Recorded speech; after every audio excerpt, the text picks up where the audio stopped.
नमो नमो दोस्तों, मैं हूं आपका साथी फर्जी राष्ट्रवादी। साथियों, एक बार फिर लिब्रांडुओं को हमारे प्यारे मोदी जी के खिलाफ जहर उगलने का एक और मौका मिल गया है।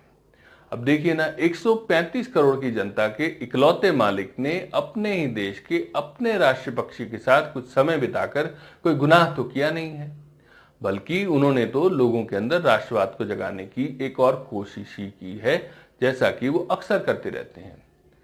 साथ ही यहां यह भी स्पष्ट कर दिया जाए कि प्रधान सेवक जी ने इस ऐतिहासिक कार्य के लिए कोई एक्स्ट्रा छुट्टी नहीं ली है। प्रधान सेवक वैसे ही 4 घंटे की नींद लेते हैं, उसके बाद सुबह सुबह उठकर उन्होंने इस पुनीत कार्य को किया, वह भी सिर्फ 5 बार कपड़े बदलकर। और यहाँ ये भी सनद रहे कि इस पूरे शूट में एक भी बार कोई 10-20 लाख का सूट नहीं पहना गया है। साथियों, इस घटना से मोदी जी ने एक तीर से कई निशाने साधे हैं।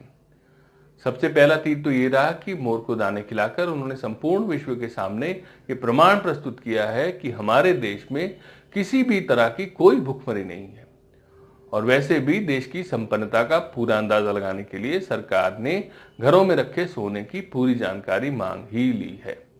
हालांकि किसी गरीब के घर में अनाज है या नहीं, इसकी जानकारी किसी को देनी है, किसको देनी है, यह अभी तक स्पष्ट नहीं हुआ है।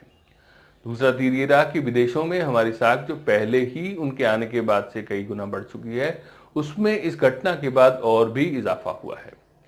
साथियों, हमारे मोदी जी संसार के वो नायाब कोहिनूर हैं कि जिनकी बात को संसार भर के राष्ट्राध्यक्ष सांस रोककर G20 और अन्य मीटिंग में सुनने को बेताब रहते हैं, जिनकी केवल हां की प्रतीक्षा America, Israel, Japan, France, Australia, Britain, Germany और रूस सहित सारे नाटो देश कर रहे हैं, ताकि चीन जैसे शक्तिशाली देश को कोरोना फैलाने की सजा दी जा सके, उसे पाषाण युग में पहुंचाया जा सके।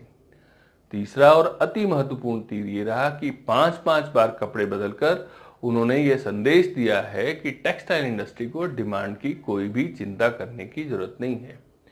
हालात बद से बदतर हो जाएंगे, फिर भी डिमांड पहले की तरह ही बनी रहेगी। चौथे तीर के बारे में बाद में बताया जाएगा। पांचवा तीर ये रहा कि कोरोना के इस आपातकाल में जब अर्थव्यवस्था में हल्की फुल्की ढलान चल रही है, तो उन्होंने देशवासियों में जोश भरने के लिए इसे एक प्रतीकात्मक तौर पर भी दिखाया है।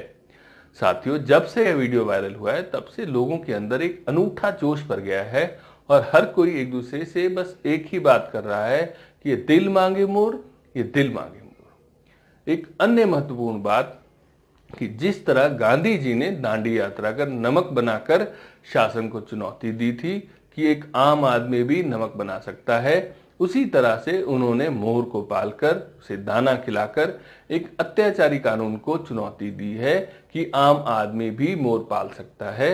अन्यथा अब तक पुरानी सरकारों के समय में अत्याचारी कानून बनाकर मोर पालने पर 3 वर्ष की कैद और 25,000 तक के जुर्माने का प्रावधान था। साथियों, खबर यह भी है कि जल्दी ही अगला वीडियो भी बनाया जाएगा, जिसमें इसी तरह राष्ट्रीय पशु बाघ के साथ फोटो सेशन करवा के देशवासियों में दुगना जोश भरा जाएगा और सारे विश्व को भारत के विश्व गुरु होने का संदेश दिया जाएगा। अब बात चौथे तीर की, तो वो उड़ता तीर तो हम देशवासियों ने पिछले 6 साल से लिया ही हुआ है, इसलिए उसके बारे में विशेष चर्चा करने की कोई आवश्यकता नहीं है। और अंत में बात करें देशद्रोहियों की, तो उनकी परवाह करता ही कौन है। उनकी छाती पर तो हम ऐसे ही मूंग दलते रहेंगे।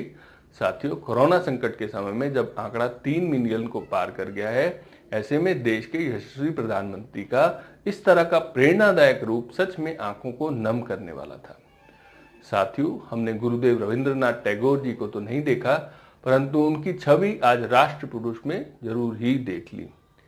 एक ही दिल है, कितनी बार जीतोगे मोदी जी। नमो नमो।